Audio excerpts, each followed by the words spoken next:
Well, good evening and welcome to the 2020 Children's Miracle Network special. It's been more than a decade since the Sanford Castle opened its doors and welcomed the very first children inside. Since then, the towering building and the people inside have been giving families hope, support, and care during some of the most difficult times of their lives. This year has been especially tough for many families as the world deals with the COVID-19 pandemic. That's where you come in. Over the next half hour, we are going to take you behind the castle's walls. We're going to introduce you to some of the most amazing kids who have spent time at the castle. Their stories are sure to inspire you. Then remember to donate by texting KELO to 51555 to keep making miracles happen for families across KELOland. Well, we begin tonight's special by introducing you to this year's Children's Miracle Network champion. Just by spending a little time around Collins Casson, you realize that while a person's medical realities can help explain the challenges they may face, they don't define who they are.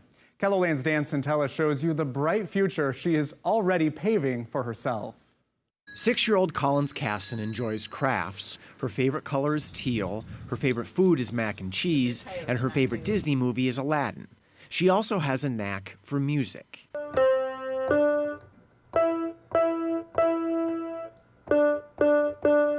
It doesn't stop there. She's been playing the ukulele for a bit. Ukulele about 8 months.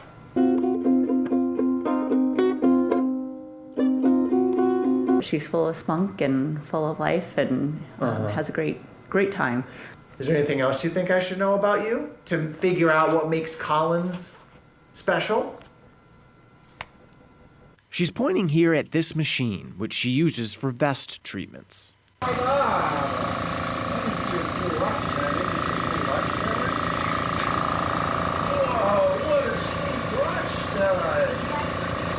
There's a lot of things that she has to do during the day that, other kids don't necessarily have to do. When she gets up in the morning, she has her breakfast, but before she ever goes to school or even leaves the house, she has to do vest treatments, and she also has to do that before we go to bed as well. Collins was diagnosed with cystic fibrosis when she was 12 days old.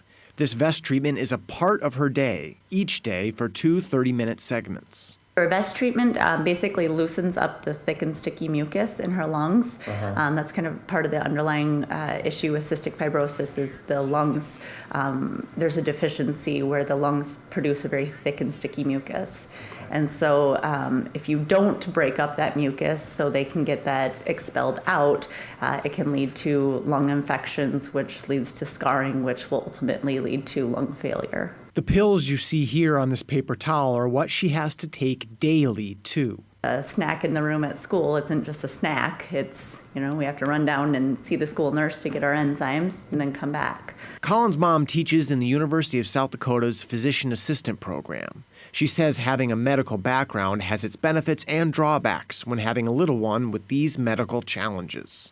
For instance, when I got the phone call about the newborn screen being abnormal, I probably knew a lot more about the worrisome parts of cystic fibrosis than, a layperson. We've profiled Collins before. This is from 2017. Now in 2020, Collins is this year's Children's Miracle Network champion. Oh, it's so fun. And CMN is such an incredible organization, and we're so happy to be a part of it. And then for her to be picked for that, it was awesome. Children's Miracle Network helped pay for Collins' vest machine. She does have her challenges, but her family isn't forgetting her blessings. We're very thankful for the health that she has, and again, for all those medical advancements. Her lung function at this point is normal. Which lets Collins be who she is. And look at her go. Well, that was Dan Centella reporting. And you'll want to stick around for the end of our special as Collins gives everyone a very special message. Well, they say history never repeats itself, but don't tell that to a Brookings couple. Both their boys were born prematurely, and as you're about to see, if not for the help of the Children's Miracle Network, their lives wouldn't be the same. Where's your head? I want to see your face. Brecken Ridgway was born at 27 weeks due to HELLP syndrome, a life-threatening pregnancy complication usually considered to be a variant of preeclampsia. Brecken weighed just over 2 pounds. He spent 95 days in the NICU. He had a laundry list of things that happened in his NICU stay. He was on 3 different ventilators, which thanks to CMN were available for him to use. But there were a lot of scary moments. Probably the biggest low that I can think of that still haunts me to this day and probably haunts Dad more is the night that Dad first got to hold him. Brecken had been taken off the ventilator and finally got to meet his dad face to face. The very first time I got to hold Brecken, I didn't want to. That's because Kyle says Brecken was so small and so fragile.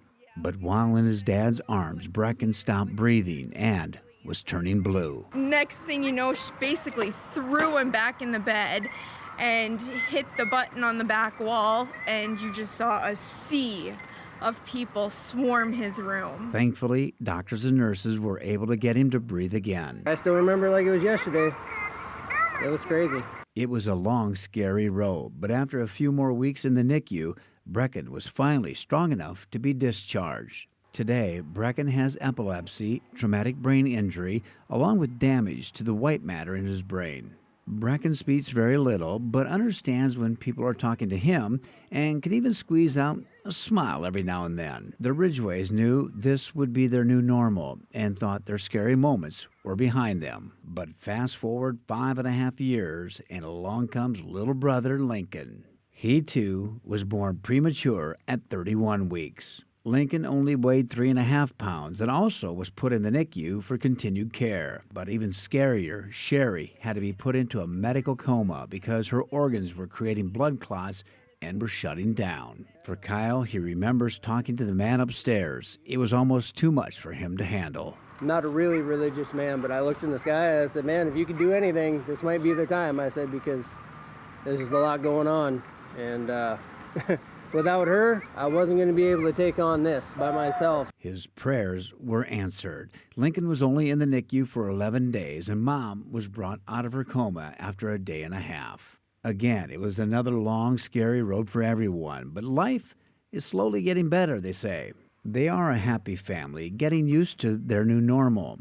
But the Ridgways say none of their blessings would have been possible if not for the Children's Miracle Network. And there was no way that without CMN being able to provide those things to Sanford and the hospital, having that availability, he would have never made it. Without CMN, he probably wouldn't be here. I mean, they supplied so much, paid for so much. That's why they're grateful to the people who continue to donate to CMN year after year.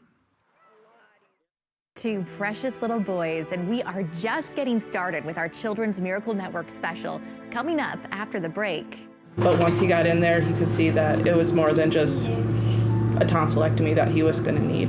He realized it was a tumor. How one little boy never lost his spirit as he endured chemotherapy treatments. That's up next.